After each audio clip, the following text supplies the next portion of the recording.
Welcome to today's show. The conversation with Cabral today is episode 2008, and we have Jessica Green on. Jessica Green is actually one of our health coaches over at Equilife, an amazing health coach with a very interesting background. She went from being a green building specialist, which we're going to be talking about that today, her expertise, to joining our team after being a health coach on her own for a few years before that. So we're truly happy that she's decided to move from being a green building specialist to one of our amazing Equilife health coaches. But I want to make sure that we tap into that expertise, those skills that she does have and all of that knowledge to share with you a really eye-opening show on what to look for in your home to watch out for toxic home syndrome, what to do if you're renovating, how to replace things slowly within your house. And if you're building new, you certainly won't want to miss this either. So these are all tips. I literally took one page of notes, no doubt about it, on all sorts of different questions I had. And if this is something that interests you, toxic home syndrome, getting your home for yourself and your family as clean as possible, today's episode will not disappoint. Enjoy the show and let Jessica and I know what you thought. All right. Leave them in the comments below YouTube or on Instagram. We'd love to hear from you. Take care now. Enjoy the show. Welcome to the Cabral Concept, where board-certified naturopath and integrative health practitioner Dr. Stephen Cabral shares how he was diagnosed at the age of 17 with a life-altering illness and given no hope for recovery. It was only after studying and traveling all over the world did he discover how to combine ancient Ayurvedic healing practices with state-of-the-art naturopathic and functional medicine to fully rebalance the body and re-energize it with life. It's time to discover how to get well, lose weight, and finally feel alive again. And now, here's your host, Dr. Stephen Cabral.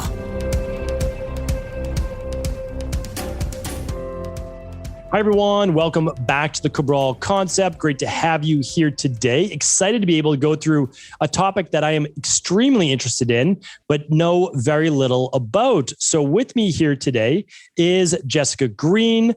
And Jessica is actually a health coach on the Equilife health coaching team. Amazing health coach in her own right. She works with thousands of our Equilife-based private clients.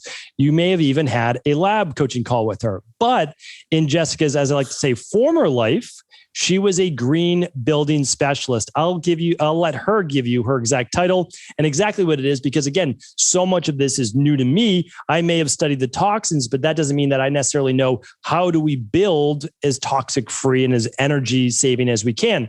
So Jessica, I'm gonna let you take it from here. Thank you so much for being on the show here with me today. Something I just discovered about you just about 3 or 4 weeks ago. And I said, you have to come on the show. So let us know a little bit about yourself and also what this former career was.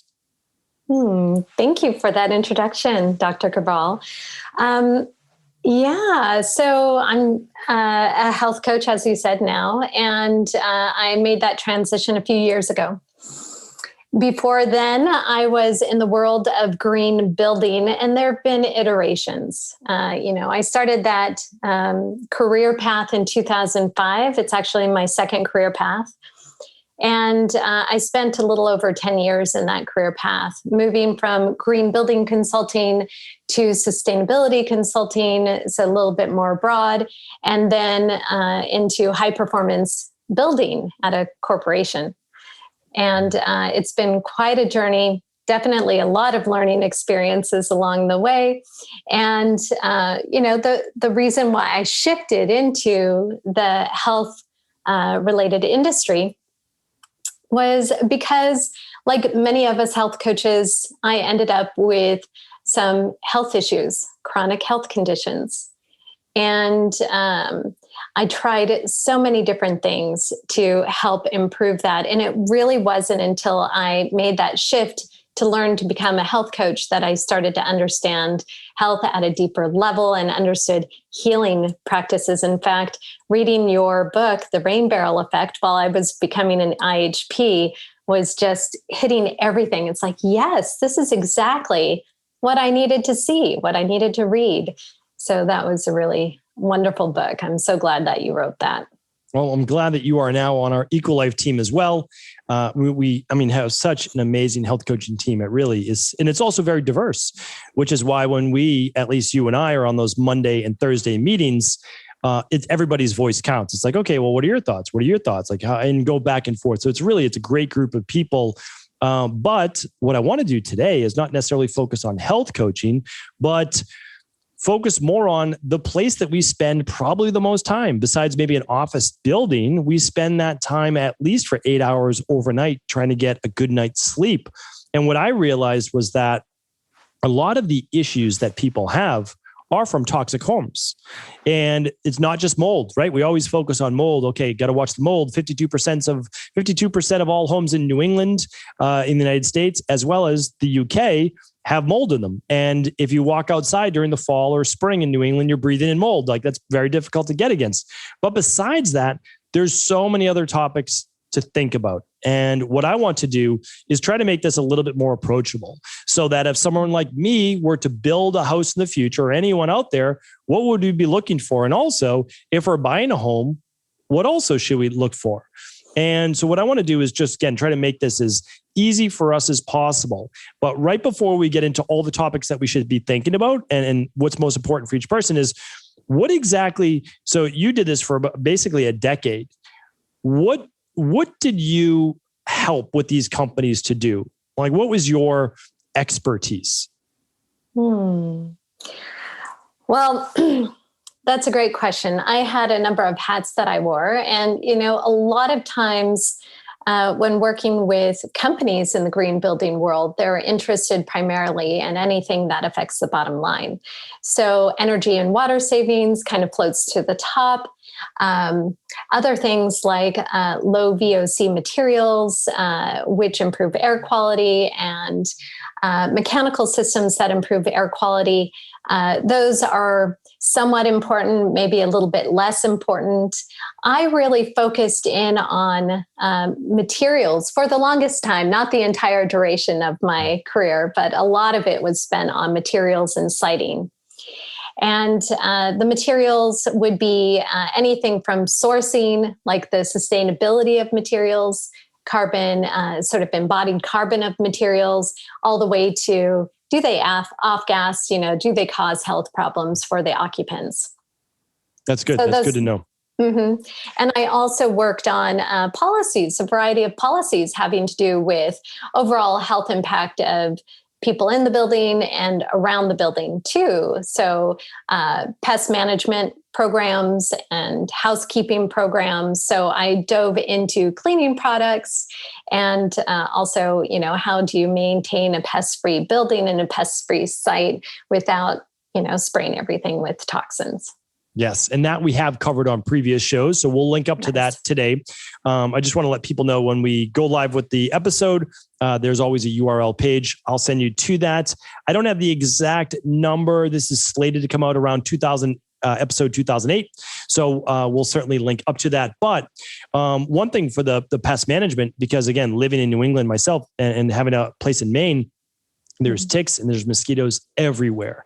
And so I've linked to different companies that I've used before using essential oils, and it does work. I mean, this is 3 years for us now using this, and it's fantastic. So I do have to say that. Now, before we start our conversation today, I kind of shared with you like, hey, this is all the different possibilities. You shared that with me. And I said, oh, that's interesting, because for me, what comes top of mind is I don't want my 2 daughters breathing in paint fumes, like for VOCs or insulation-based fumes. So that to me was super important. But why don't you go through the wide variety of items that a builder or company could look at, and then we'll start to take them one by one. Okay. Yes.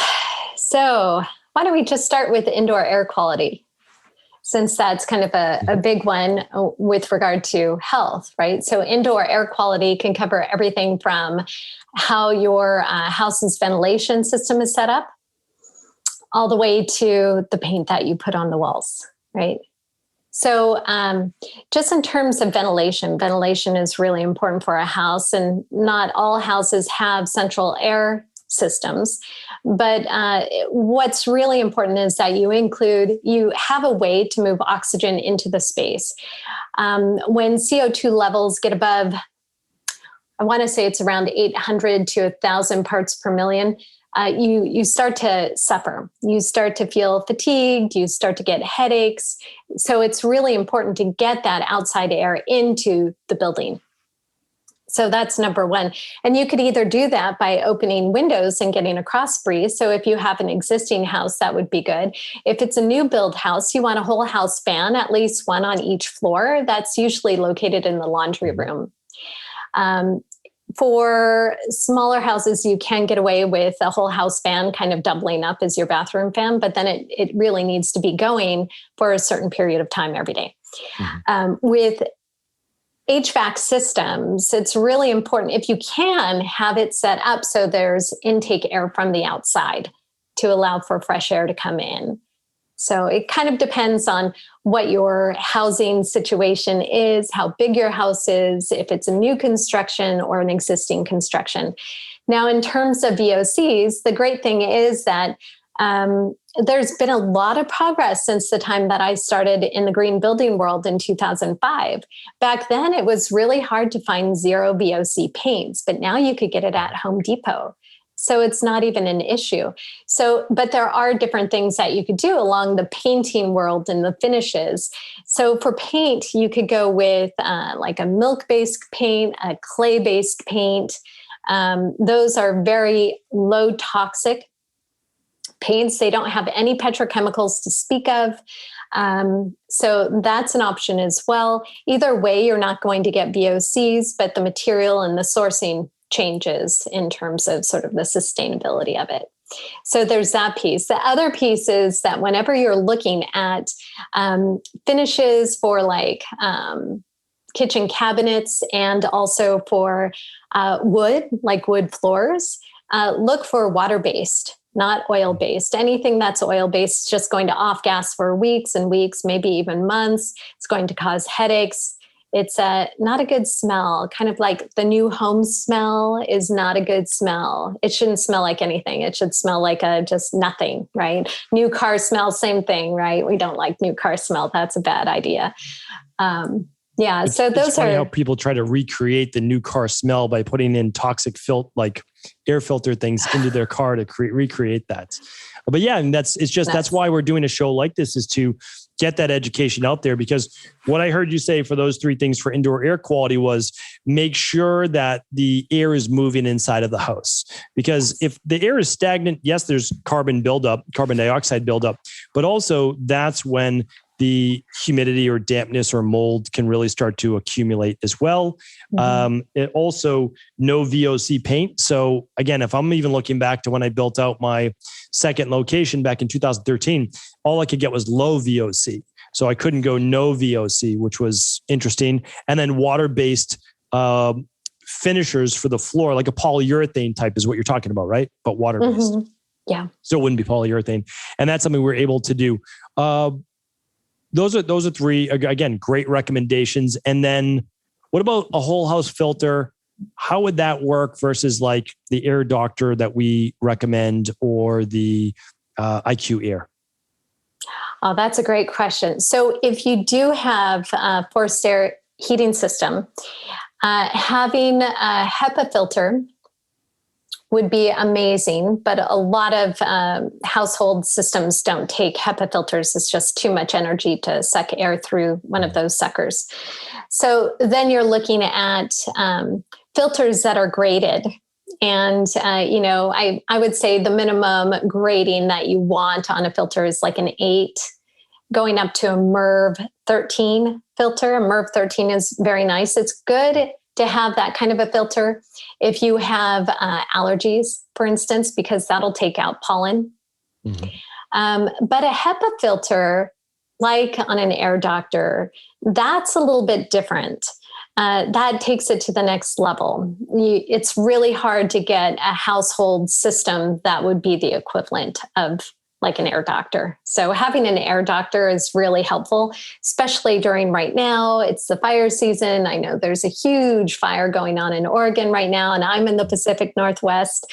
And, we've had years in a row of fire. So having that kind of an air doctor is really beneficial. It saved us last year. And that's why anybody that they don't know how the house was built, you can still do a lot, meaning like you can get a water filter that we'll be talking about soon. You can do things for EMFs. You can also do things for your air quality. And the water that you drink and the air you breathe are pretty much the two most important in my book. Then we can move on to food and other items like that. So indoor air quality, do you want to add anything to that before we start to move to one of the other areas? Indoor air quality. You mentioned mold before. And when I think about indoor air quality, plants, take plants, for instance. I know you've had that great podcast talking about plants that really help to filter out certain pollutants in the air. Different plants do different things.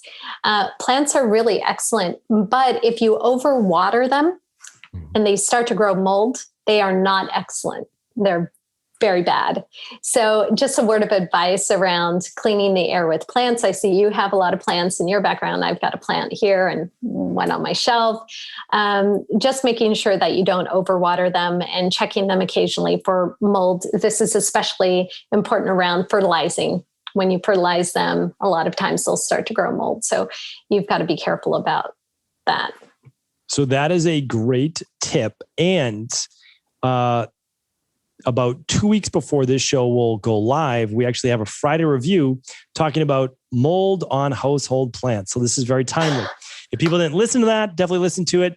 And something that you can do if you didn't check out that show is actually sprinkle cinnamon on the top layer of the soil to prevent mold from growing there. And then whenever the leaves die and they fall into the soil, get rid of them. Don't allow them to begin to accumulate or, turn moldy.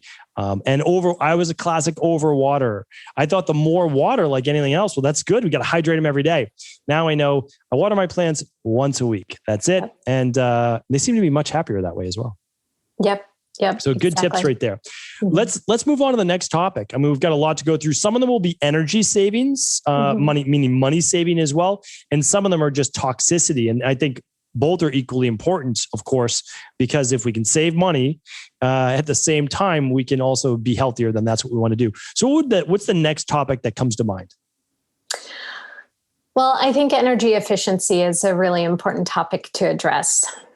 And it can be a bit of a double-edged sword on that front. Now, I think if you're starting with new construction, it's more important to create a really energy efficient house to start with, something that doesn't need a lot of power for heating and cooling, for instance. Now, different climates, it doesn't always apply to certain climates. Like Hawaii, what I'm about to describe, something called passive house was developed in Germany. Do you apply it to Hawaii? No, not really, because it's a sealed up building for the passive house. But for Hawaii, everything is just wide open, right? You never seal anything up because it would grow mold.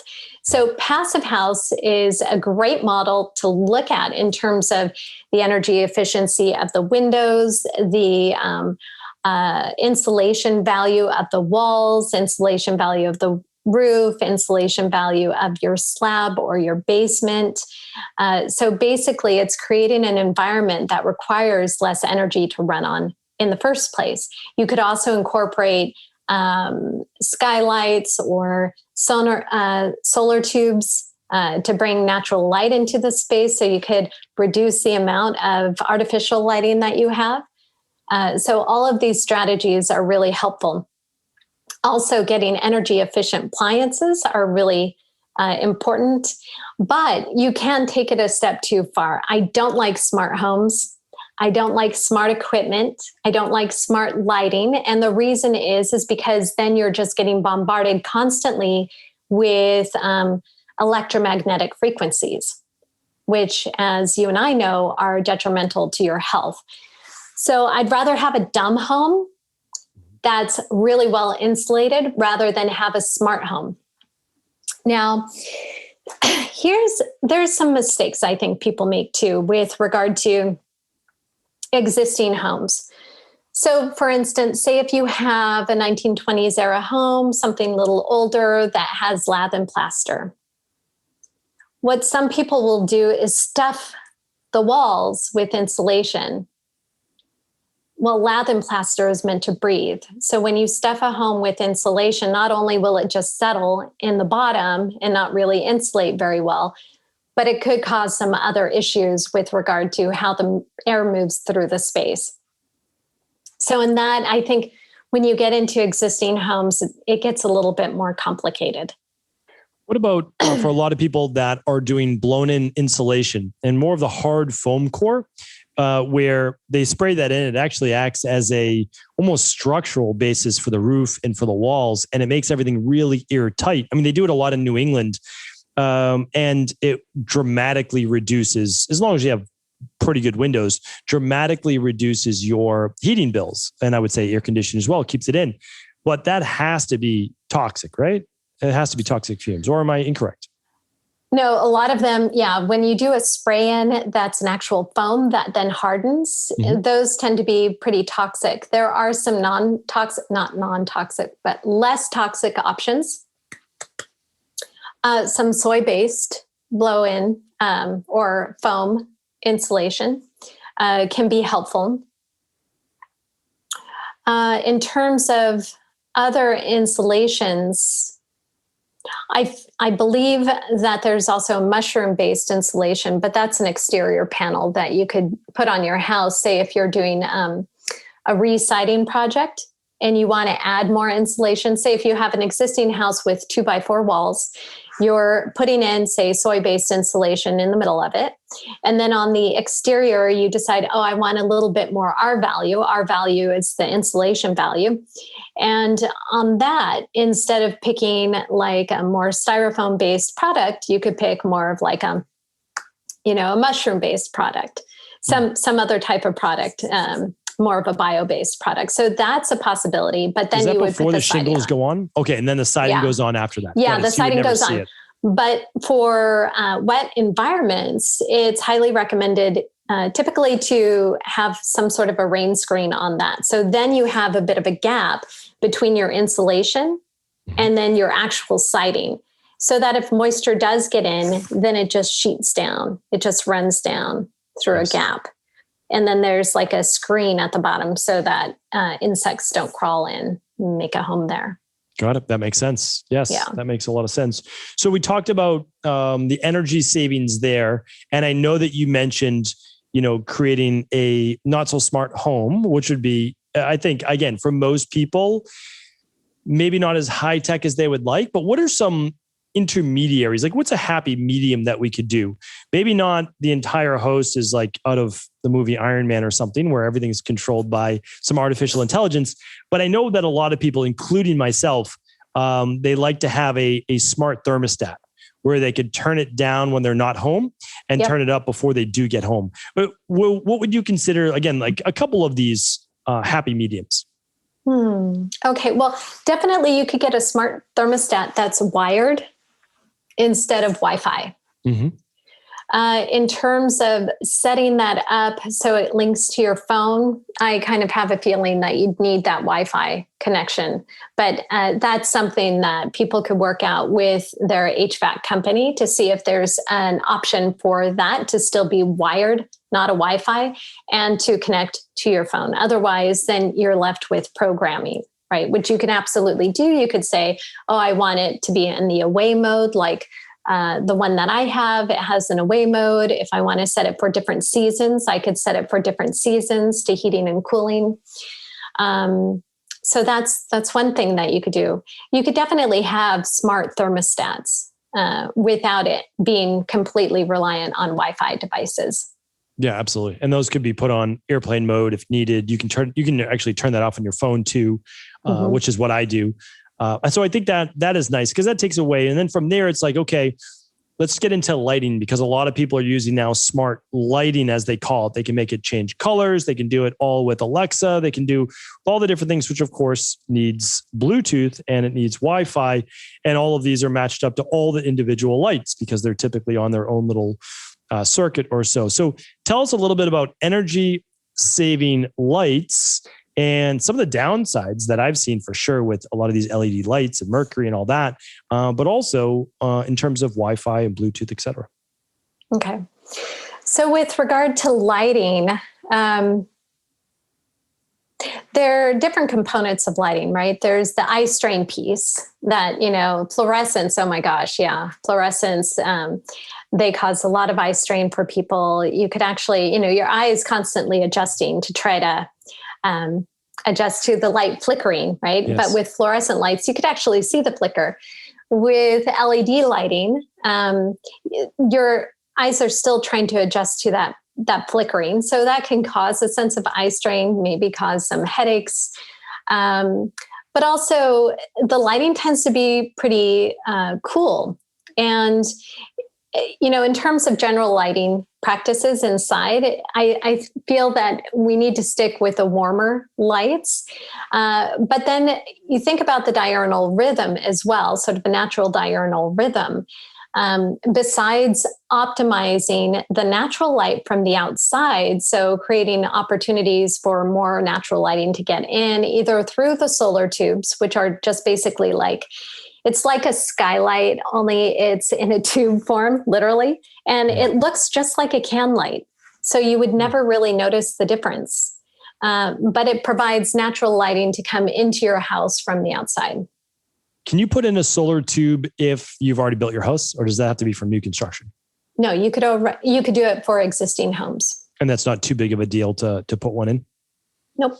I'm assuming it goes from roof down through whatever levels you would like, right?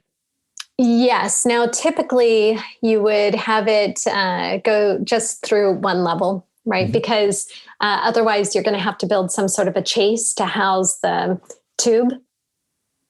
So it wouldn't change anything structurally, right? You could, even if you ran it down another level, you could do it through the joists in the floor? Yes, you can. Okay.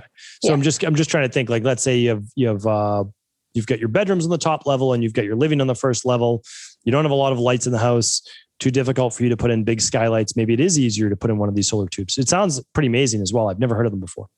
Yes. And I would really recommend those to be more an interior space. So not a bedroom, because you want to be able to have the lights low in the summertime. The sun doesn't set for a really long time. So not the bedrooms, but I would recommend them either you could do bathrooms, especially interior bathrooms are really nice. Hallways, it's a great option for hallways. If you have a portion of your house which just happens to be kind of dark in general during the day, that's a good spot for them. That makes sense. That's a great tip right there. Now, we were just talking about the lighting parts of it. I just want to make sure that audience knows that cooler is going to be more of your bright white lights, like sterile white, blue light, bluish tone. And then your warmer is going to be more of that. It's not quite red orange, but it's more towards the reddish orange. I use them just for lighting for podcasts and all that. And I believe it's by lumens, right? Is that correct? Or is it lux? Because it goes cool is going to be anything below 4,200. And then it starts to get cool above that. It becomes much more bright white. And you can actually see these by going into a lighting store. They'll typically have, this one's 3,000, this one's 3,500, this is 3,700. And you can actually see the color that you might like. Yes, exactly. Now, when it comes to diurnal rhythms, it's nice to have the lighting be more of an orange or even a red color at night. Mm-hmm. And so to do that in a very low techy kind of way, an option can be to get actual orange or red light bulbs and select specific lamps in your house to have those come on in the evening. So you turn off the can lighting, you turn that off, and then you turn on some of these red lights. So it's a dimmer light, and then you have more of that red glow, and that will help with helping your body ease into the evening time and ready for bed. I think they're amazing. I mean, I use those myself. I've talked about them on the show before. So we'll link up the podcast about the natural pest spray, the plants, and then also these amber lights, because we put one in our living room and we put one in our bedroom.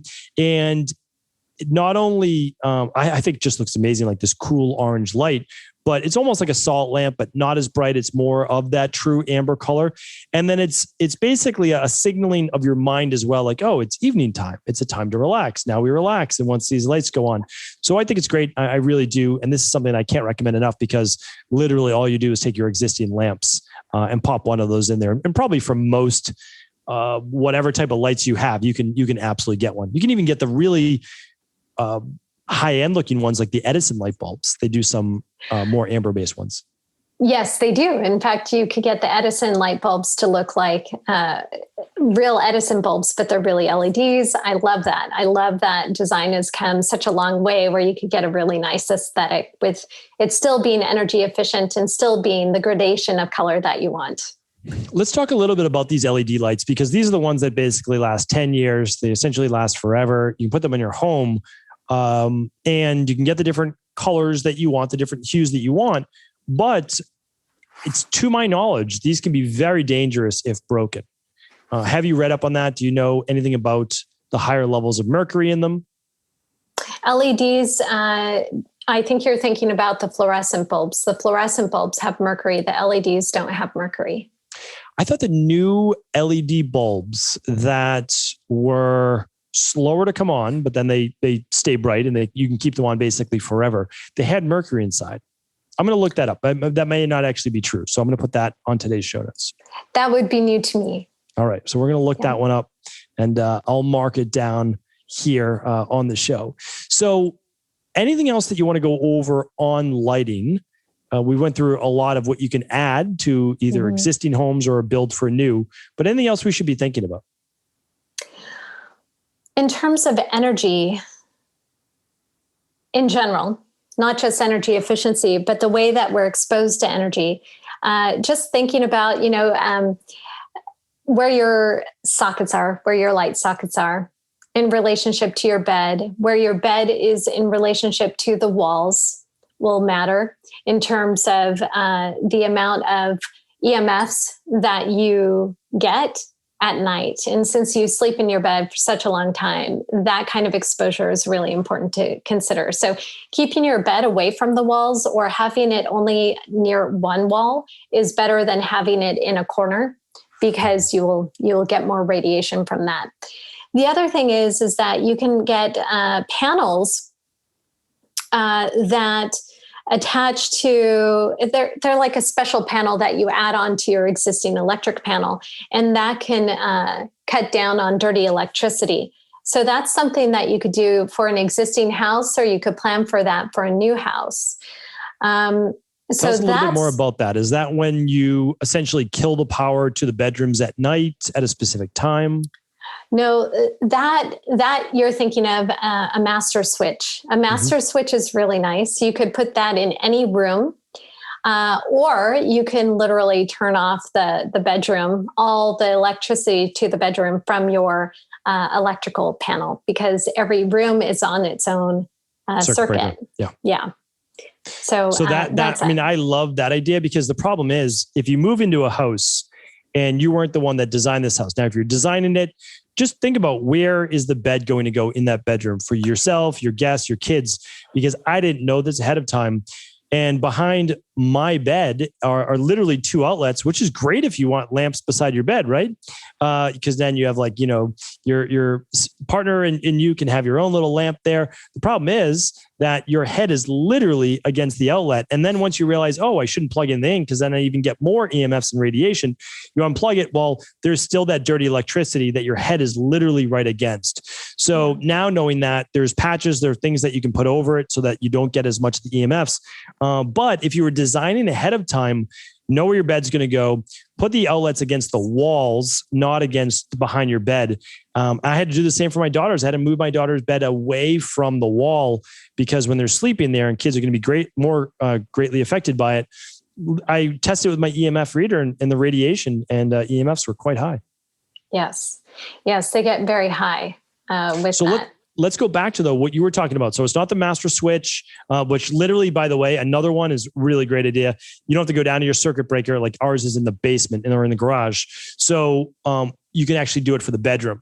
So you click your switch and it literally kills then all the power to all of the outlets. So if you go into your bedroom, well, it doesn't really matter anymore now that the outlets are behind your head because all the power is now shut off to those. Yes. How difficult, by the way, is that to put in? Like for me to go do that at my house, is that a big deal for an electrician to do? No, it shouldn't be. It shouldn't be a big deal for the electrician to do. I'm gonna have to look into that. Maybe I'm just trying to think about the details of that, because usually there's one circuit that goes along, one circuit that goes to the light switch for the lighting. And then there's another circuit that goes around the room for all the sockets. So the electrician should be able to sort out where the wires go to. Typically, they'll go to sort of the same area. If you live in an older house where wiring has been done over time, well, then you have a bigger issue. You probably want an electrician to double check all the wiring in the house and maybe even redo it if your house is old enough, in which case they're going to be able to just, put in a new master switch pretty easily. And for all the people who charge their phone and keep it right beside the bed, you're saying, well, I won't be able to charge my phone. Better not to do that anyway. Get it out of your room. You can always have a battery powered alarm clock so that you don't have any of those EMFs. And I think that's probably a better idea. Yeah, that is a much better idea. Now, I did want to touch on solar panels, because a lot of people are interested in putting solar panels on the roof lately, and which are great. I love solar panels, but there is always a space where the inverter goes. So solar panels, they create DC power, and then they have to be converted to AC power in order to be able to flow into your house, right? Unless you're living off grid, in which case everything is going to be DC. So for this, the inverter can give off a lot of EMFs, a lot of electromagnetic frequencies. And so when you think about putting solar power in your house, you want to designate a space that you can actually shield it. And so it might be that you want to shield the room, or you could create like a shielding cage around it. So that's just something to think about, because you don't need that extra influx of EMFs from the inverter. I had a question on that. So let's say like Tesla's coming out with their new shingles that actually look like shingles, but they're all solar panels. They're not for everyday use yet, because solar panels on top of your roof, honestly, I don't have that big of a deal with it, but it takes away from the overall not appeal, I would say, but aesthetic of the house if you're trying to go for a specific roof look or whatever it might be. However, again, now they're creating shingle roofs basically that look like slate that are actually solar panels, which are pretty remarkable. However, I always wondered, what if your bedroom is below the roof? Are you actually has that been tested yet for EMFs? So like, are you sleeping under a blanket of EMFs, or is it all being collected and then run into this converter or inverter that you're talking about? That is such a good question. Yes, DC power would be giving off some sort of EMFs. And for any bedroom, just in general, I would suggest shielding the whole thing. So putting a Faraday blanket, or like what would you use between the solar panels and like your roof? Like what do you typically recommend? What I would do is I would use shielding paint. Okay. For not just the ceiling, I would use it for the room. And then I would have a shielding silver infused curtains. And then you got to make sure to paint the doors as well. So it should be completely shielded. But once it is shielded, you don't want to bring your cell phone in there. You don't want to have a laptop looking for Wi-Fi or anything like that, because that just bounces around and it makes, it worse. It sort of defeats the purpose. But I would be tempted to just shield the room.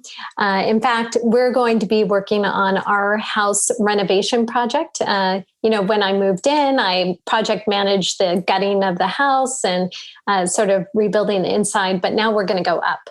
And when we go up, we're going to have the bedrooms upstairs. All the rooms are going to be shielded.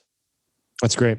So inside of the paint, are there, is it copper? Is it silver? What's actually in the paint that would block the EMFs? Oh, that is a good question. I'm I know trying to remember. typically there's copper lining in a lot of the Faraday blankets. I'm wondering if they do microparticles the same. There can be silver in that paint. It could be some sort of a metal. The paint that I'm planning on using is got carbon in it, so it's black. It's a pitch black paint, so it's going to be really hard to cover it up afterwards. It's going to be like several layers of paint going over it, and I'm not going to be able to use like milk-based paint or clay-based paint on that. Yeah, so it has a carbon, but then you have these strips. They're kind of like metal tapes. And the metal tapes have to go across each of the wall and ceiling surfaces, and I guess also the floor surface too. And then it connects to an outlet, and that's how it grounds. Got it. That makes sense. Okay. So basically all of the frequencies are running down these wired tapes that then go to a grounded outlet. Yeah, that makes sense. Because it has to get out somehow, right? It can't dissipate. So the energy has to get back to the earth. Yep. Yes, exactly. That makes a lot of sense. What else on solar panels? Because I'm a big believer. I would love to be able to one day have not off grid, but more independent house that wasn't so reliant on outside sources, and not because I believe in like any conspiracy that they're going to take away our power or anything like that, but simply because it's always nice to be as self-sufficient as possible and also create as little waste as possible. So if I can use the sun, even here in New England, I can get some sun, then I could use that, store it. And then if there's extra, well, then you can get it back to potentially other people who need it, or even sell it back to the city. So what are some other things that we should be thinking about when using solar or wind or anything else for the house? Oh, that's a really good question. So when you're using solar, the location of it, of course, is really important. Usually we put it on the south side of the roof, but more importantly, we've got to make sure that there's no trees blocking the light. Mm-hmm. Now, here where I live, we don't have really tall trees on our property, but there's tall trees on the neighboring property. Those tall trees don't put any shade on the roof during the summertime, but they do in the wintertime. So when you're looking at your roof, you need to check for those shaded areas. Are you going to be able to produce solar power energy during the winter months? And if so, how much? And that will kind of dictate your storage capacities, and also whether or not you're going to be able to put anything back to the grid. Now, typically, if you have a storage unit, you're not going to be sending overflow back into the grid. Typically, it depends also, are you still grid connected? I would assume like in Maine, you would still be connected to the grid, because wintertime it's going to get, cold. You're going to use up energy. There's also not going to be as much daylight to harvest. So for Maine, it might be mostly during the summertime that you're able to use the energy that you collect from the solar panel. The other thing is that depending on the area that you're in, if you're trying to get financial assistance or getting incentivized by like the power company, they're going to expect to have that connected to the grid so that when you do produce the energy, it will flow into the grid as well as your house. So overflow would go into the grid, and that's how you get incentivized. If you're doing sort of a standalone off-grid structure, Maine might be a little bit harder to do, a little bit more of a challenge. In that case, you would not have it connected to the grid, and then you don't get incentives. It would be its own standalone thing. What about, I don't see a lot of people doing it, and I'm wondering why. Maybe it's an expense. But what about using a small wind turbine on the side of the house? Meaning not one of the big freestanding ones that we see, kind of self-standing that are enormous, but a smaller one. Do they just not produce enough energy, even though, every time it spins, it's kind of building up energy? Yeah. The energy that it produces is pretty small. I remember a project in Portland a while ago. I think I want to say it was at the university there, Portland State maybe. And they were testing out these little wind turbines. They were actually vertical. And they were actually pretty large. maybe 3-4 feet tall, like this big around. And all they really did was light the light fixture that it was attached to. Yeah. And then it kind of depends on siting as well. So if you're in a city, having wind power can be really interesting. You could take advantage, like if you're in Chicago or something, you take advantage of the updrafts up the side of the building and wind going around the building. So then you could attach these kind of pieces. In fact, I remember seeing examples of those where they're kind of the same idea of the wind turbine that's long and sort of cylindrical. They're much bigger. They go on top of the building. Yeah, they do produce some energy, but it's not going to be enough. In that environment, it's not going to power the whole building by any means. It's going to maybe make 1% of the building's power, maybe 2% of the building's power. So it's, kind of a big expense and more of a kind of an interesting thing, like a statement piece for that. So that's probably why you don't see very much of that. There are other technologies out there. I know in the Tri-Cities area, there has been some work in the development, and I don't know how far this has gone, but instead of solar panels, it's like a big, like a dish, and it's got a little motor in the middle. The sun gets collected, heats things up, it makes the motor go, and then it produces energy that way. So that is more appropriate for big kind of industrial scale energy power plant type of things. That's a really interesting way to have power, but I haven't seen it applied to a house. I don't think it's a technology that really works very well for a house. Yeah, because one thing that I do look for is, again, we kind of split our time between Boston and Maine. When you're in Maine, they're much better about it now, but there's some big storms. And so typically people have propane to keep things going. They have a generator, but once that runs out, you can't make more. And so you hope that during that blizzard or snowstorm or whatever, that everything's back up and running, and that of course, you need to make sure your refrigerator stays closed, your freezer stays closed. So it's like, okay, well, how else could you produce energy? And it's funny that we still struggle to a degree with all of nature around us to actually harness that to make our own energy. It's pretty wild. I always find it very strange. Obviously not my forte, but I'm like, we can't use the sun, the wind, the rain, the, geomagnetic or thermal based energy to create energy. So it's strange to me. Yeah, for a house especially, I think it's hard to take advantage of some of these other sources just because of the cost implications.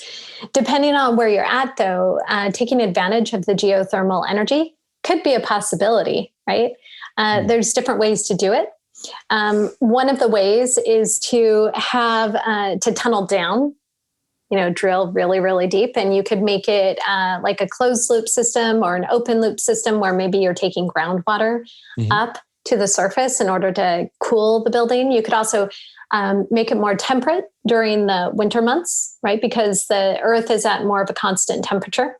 If you don't have the ability to go straight down for whatever reason, you can also do, so this would be more appropriate for new build construction.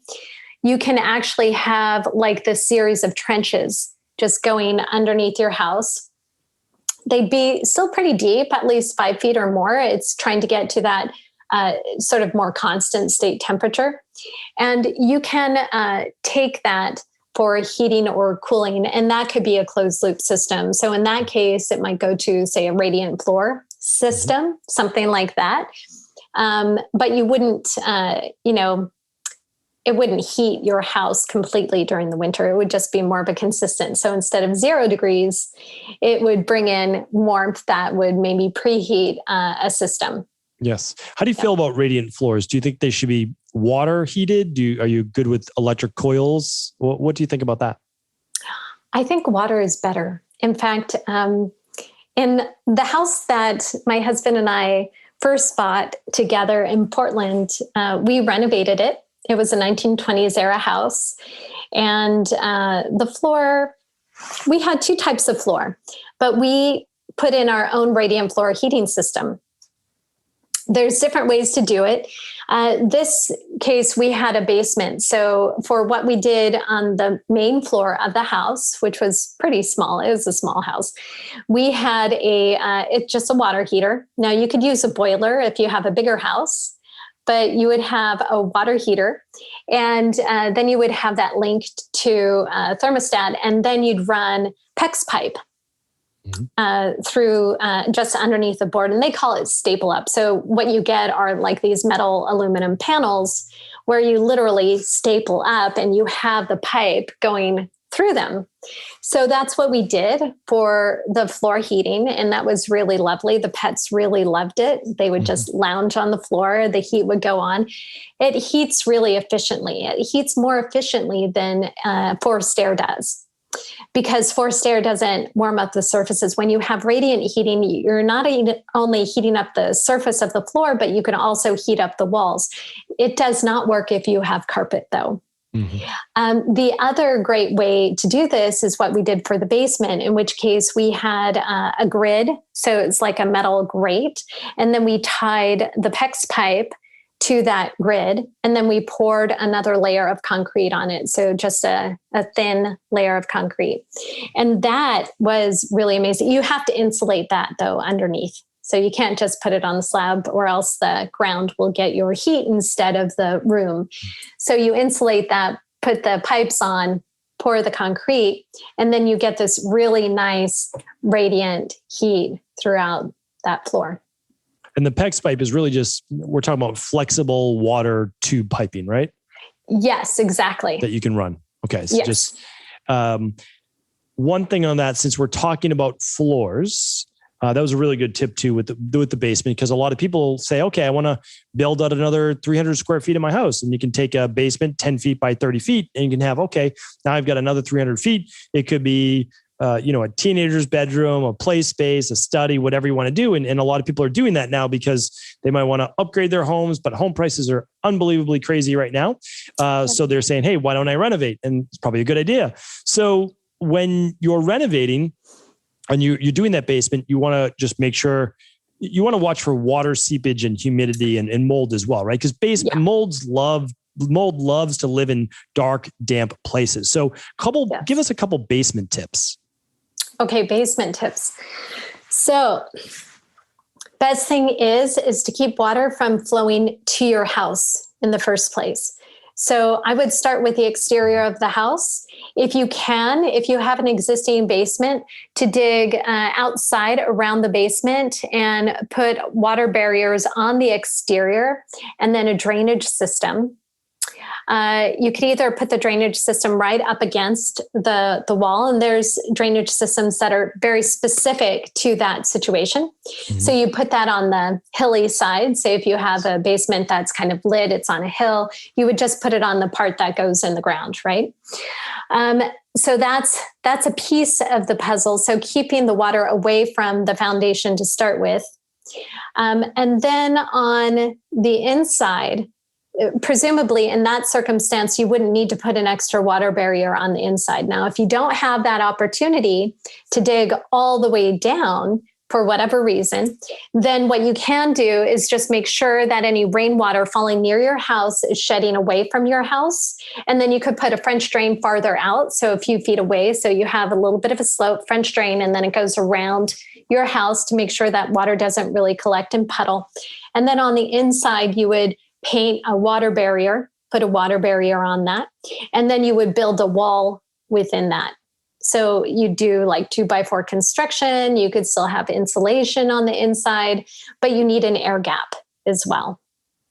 One thing that because basements, you just have to be careful. And that was, really, really great tips right there. And a French drain, for anybody that doesn't speak French drain, is basically like a bunch of rocks making a nice little barrier that then allows the water to flow away from the house instead of soil. So, and it's actually very impressive because again, like things are a little backwards sometimes when we're in Maine, and sometimes there's septic issues and sewage issues and all that. And people have French drains leading away from their property that come in very handy. So that's how I've gotten to know them. But in terms of your basement, this is actually really important because a lot of people will say, okay, I'm going to go in the basement. I've got my foundation wall and I'm going to put up sheetrock, right against it or whatever it might be, maybe an inch or so away after they build a frame.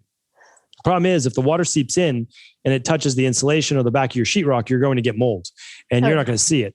And so would you recommend not putting up sheetrock, like just making nice concrete walls and paint the walls so you actually see if there's water coming in? It's just kind of what I'm just thinking it through right now. It's what I would do because like, it's like, how do you totally keep water out of a subterranean, basement? Yeah. So if you can't do the exterior treatment that I'm talking about, and if you can't do the exterior treatment that I'm talking about, and you're concerned about water seepage, you could do a couple things, I guess. I mean, you could leave it completely raw and open, but then have a dehumidifier in the basement.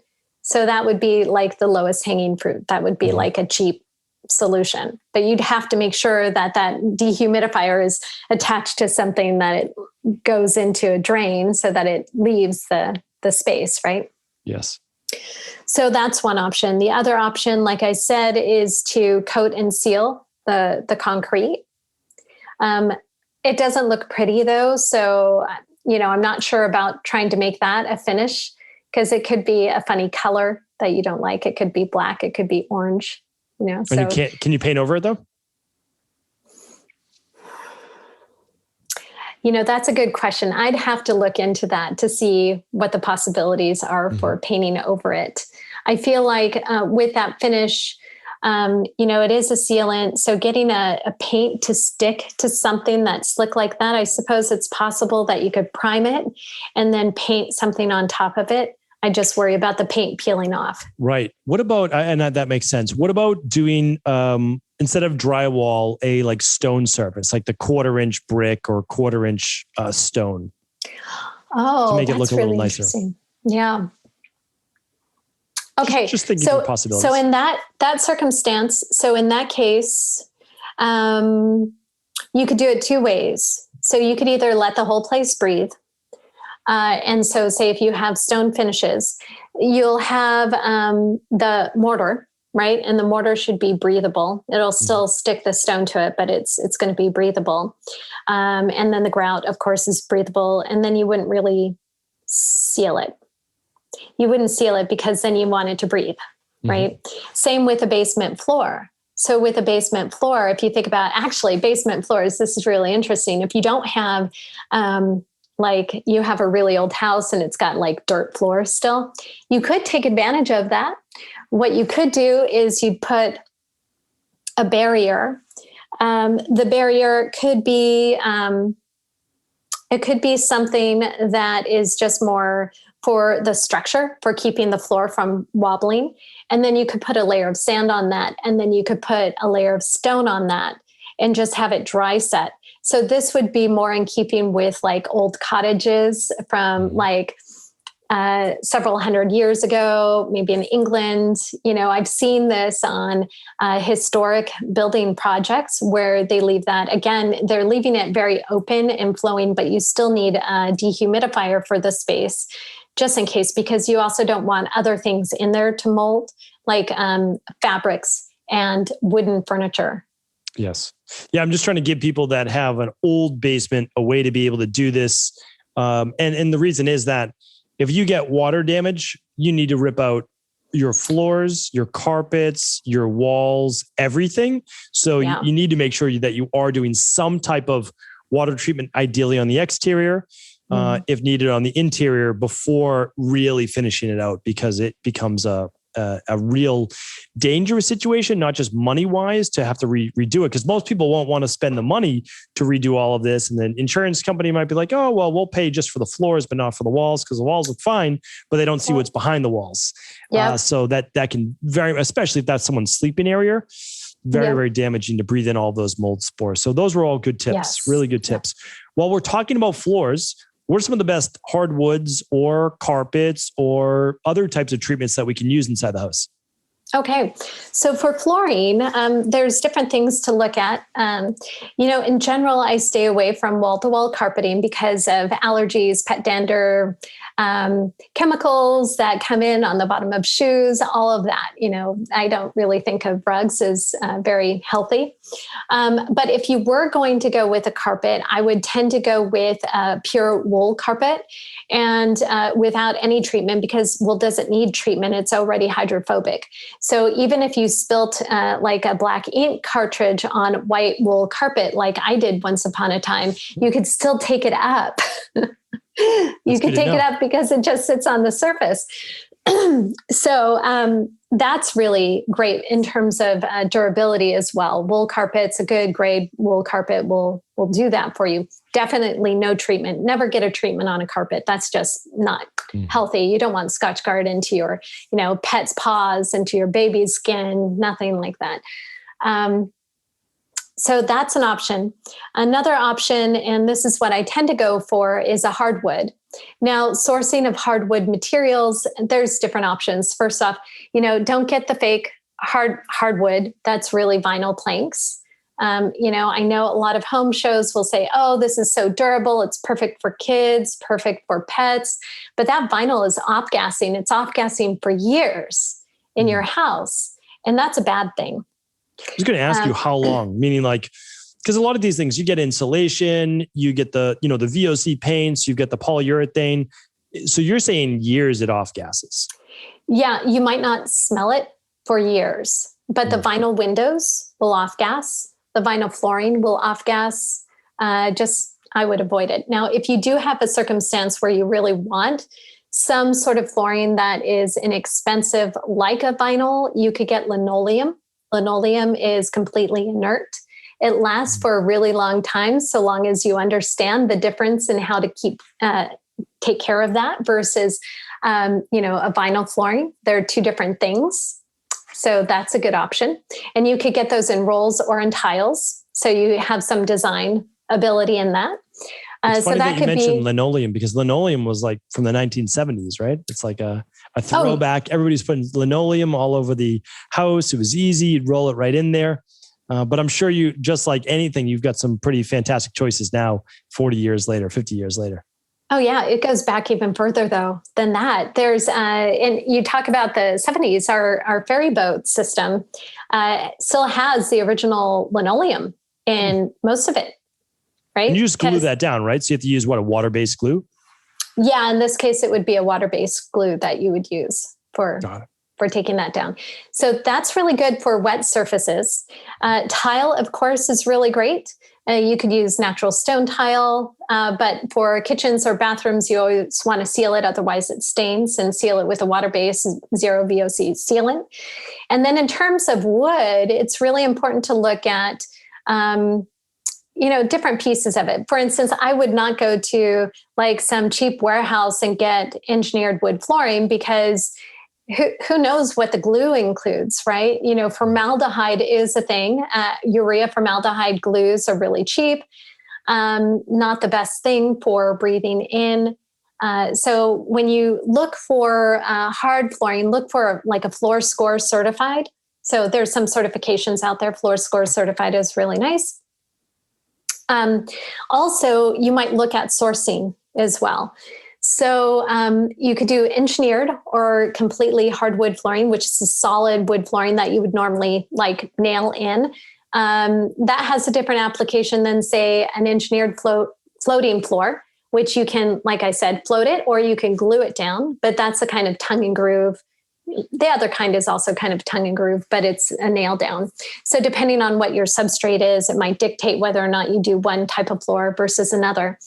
When you're looking at flooring that's wood, choosing an FSC certified wood flooring is a great idea. If you are concerned about the environmental impact of how that wood was grown, how the forest was managed, how it was harvested, FSC certification is a really good certification, and it's third-party verified as well. That's great. So I want to get to the last part I want to talk about here today. One more question is the different types, because you were explaining before, which was new to me, sustainable versus regenerative, et cetera. So I want to go through that in just a moment, but there's one more part that we want to get to. Is there anything about the overall roofing that we can look at in terms of green building? Because typically people are putting either metal roofs on or asphalt roofs on, or I'm trying to think if there's anything else. Any harm necessarily in either one of those? Well, there's a couple of ways to look at it. If you were doing rainwater collection systems, for instance, I wouldn't use an asphalt type roof. It would collect materials. Some of the little rock particles go into the water. Also, it's tar. So that goes into the water. I would tend to lean towards a metal seam roof. Metal seam roofs are a lot more durable, could last 50 years. Those are fantastic. If you have a historic home, going along with slate is perfectly fine as an option. It's also fine for rainwater collection. You could do that with slate. You could do that with a terracotta roof. So there are different materials. I tend to lean away from the kind of, cheaper, not long lasting roofs. Right. It'll cost you less up front, but the same or more in the long run from having to do repairs or replacing it in half the time, that it would for something like a metal roof or a slate roof, something like that. Yes, exactly. And if you have a flat roof, then staying away from the tar roofing materials, because that's, it's stinky, it's disgusting, really. And going with a membrane style roof is much better. Excellent. Well, a lot of great tips already today. What I would love to be able to do is, one, in just a moment, give people a place to where they can learn more, find out more about all of these different tips for renovating their current home or building new as well. But before we get to that, let us know a little bit more about green building in general. There are basically, I think you said 3 or 4 different levels to look at, with the last level being what we should all be striving for. Yes. Okay. And some of the things that I'll talk about can be resources as well for people to go to. So for instance, Energy Star Home, just looking at the very bare minimum, just a basic energy efficient home. We're not talking about anything really expensive here. It's mostly, do you have good insulated windows? Do you have energy efficient equipment and appliances and lighting systems in your house? So very simple, right? That's sort of like, hey, it's better than the bare minimum that we're legally required to do in a house, right? So and that's doesn't like designate toxicity, just energy savings. Just energy savings, right? Okay. So Energy Star. So you could go to Energy Star to their website to find some more resources around that. Yes. Then there are also, let's say Energy Star, just like Energy Star, there's also a water saving sort of standard as well that you could look at. But that's going to be along the same lines. So it's going to be water efficient appliances, water efficient toilets, and then looking at things like drip irrigation systems. So those are pretty basic too. So you've got energy savings and water savings. And again, people will gravitate to this, rightly so, because it's, a lower hanging fruit. It's easier to do in an existing house. And it's something that people could see a benefit from, right? Because then they get the energy and water savings. So that's really wonderful. That next level up, I would say, would be some municipalities will actually have a green building for homes program. And, I know Portland, I believe still has theirs. There's a green home building program. Larger municipalities will have this, and that'll cover some of the basics as well. Energy and water savings, of course, but then they'll also look at some of the materials inside the home, which is really nice because then you start to get into the low VOCs, a little bit more in the air quality. A step up from that might be LEED for Homes certification, which is a third-party certification system. That's a little bit easier for new construction, but you could also apply it to renovations. So if you're renovating your home, using the LEED certification standard is a nice thing to try. That would cover everything from site, so like planting selections, irrigation systems, drainage, Do you have your car attached or not attached to the house? Because that affects the air quality in the home.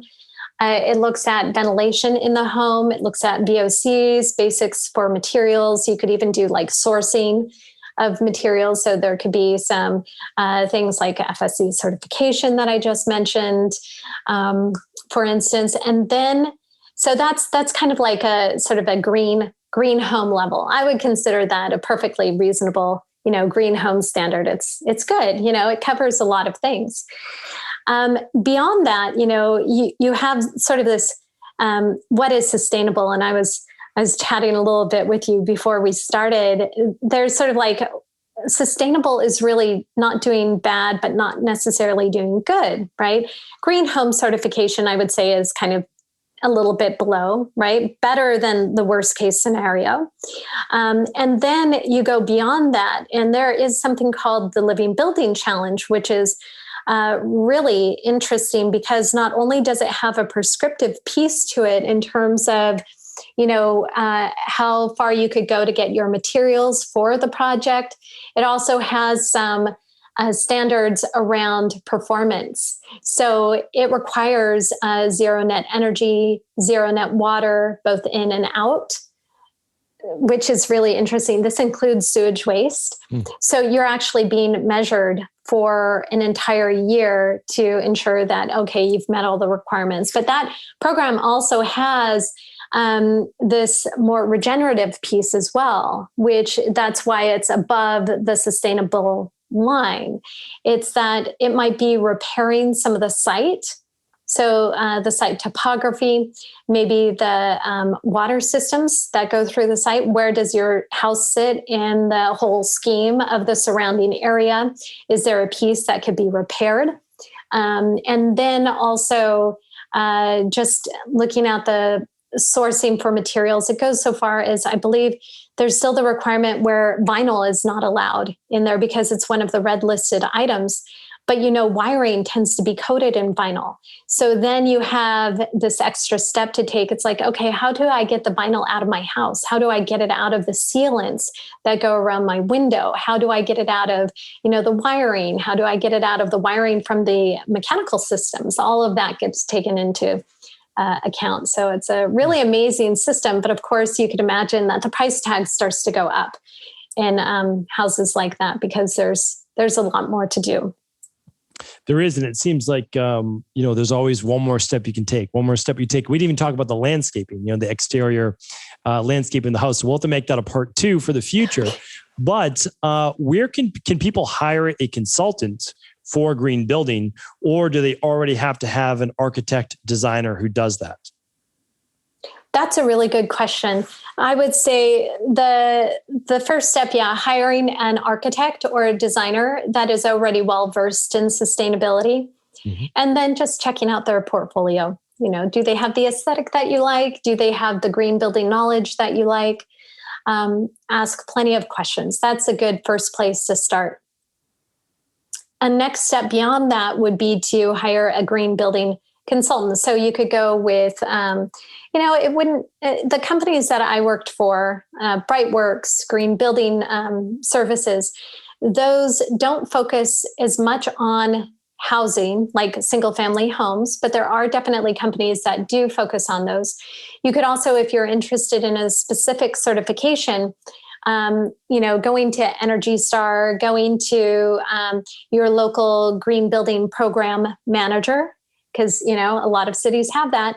They will be able to point you to someone who can help you go through that certification process, whatever that is. Lead for Homes, you could contact Lead for Homes online to find someone who is a designated certification agent for that body. So they could help guide you in that process. Usually they're pretty hands-on. They're actually physically in that location, which is nice.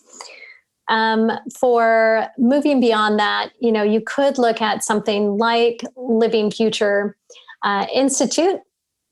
which they definitely have resources, and you could look at some of their guidelines. They have outlines of their guidelines available for free. Same with LEAD. LEAD for Homes has outlines of their guidelines that you could look for free without having to purchase the full reference guide. That's great. I mean, this has really been, especially for anybody who's interested in saying, all right, I'm eating healthy. I've got my water filters. I'm using natural-based bug sprays, all these different things. Okay, what else can I be doing? And this is really that next level, but it's not something that it's minor, that has like no significance. It's actually you're living in a home that is breathing and you're breathing in what it's giving off. And so it really does make a difference. Again, we can only control what we can control. That is why we have our air filters, our water filters, and everything else. But I think it's really nice to be able to start to take these things into consideration. So I'm impressed. I really am. I had no idea that you had this background. So now we have the whole green building background with the health coaching, integrative health practitioner background. And so again, really appreciate you coming on the show here today. Where can people connect with you? I know they obviously can connect with you over at Equilife, but social media, do you post there as well? Yeah, I do. I post on social media. Jessica Green Wellness is where I post on Instagram and on Facebook. And I definitely drop information around non-toxic living in that social media account. So definitely check that out. Excellent. Well, I'm sure we will be interested in hearing more. So thank you so much. Appreciate you being on the show. And I'm sure we'll have a round 2 in the future as well. Thanks so much again. Take care, everyone. And we'll talk with you soon. Thank you. If you can believe it, it is already August. And that means in just about 3 weeks or so, the kids are headed back to school. We get back into a more normal base routine, I guess you could call it. And with that, we need to make sure we're getting our eating on track and also feeding our kids good, healthy, nutritious meals. But in addition to the normal breakfast, lunch, and dinner, sometimes you need an easy go-to. And that's exactly why we created our organic whole food bars over at Equilife. These bars are the cleanest bars on the planet. Literally, you cannot put cleaner ingredients in a bar. Everything's organic or it's wild. You're looking at a very low calorie snack bar in general, but it also has enough of that sweet in order for you to feel like your cravings been satisfied. It's great for kids. It's also nice to have a couple if you need it as a meal replacement. And right now over at Equilife, you can get any flavor you'd like, a full box completely free. That's around a $25 value, completely free right now. And again, you can choose from the sunny date, you can choose the lemon ginger goodness, the chocolate-based bar flavors, or the apple cinnamon. Literally, everyone has different tastes. They're all delicious. Choose your favorite one. Get a bunch if you're ordering with family and try them out. So that is the thing. I'm telling you right now, one of the most popular bars out there right now, the organic whole food bars. Select your favorite flavor on all qualifying orders over $129 over at Equilife right now. So pick up your favorite protocol, your lab test that you've been looking to do, anything else, stock up and get a free box on us, completely free right now while supplies last over at EQUI.life.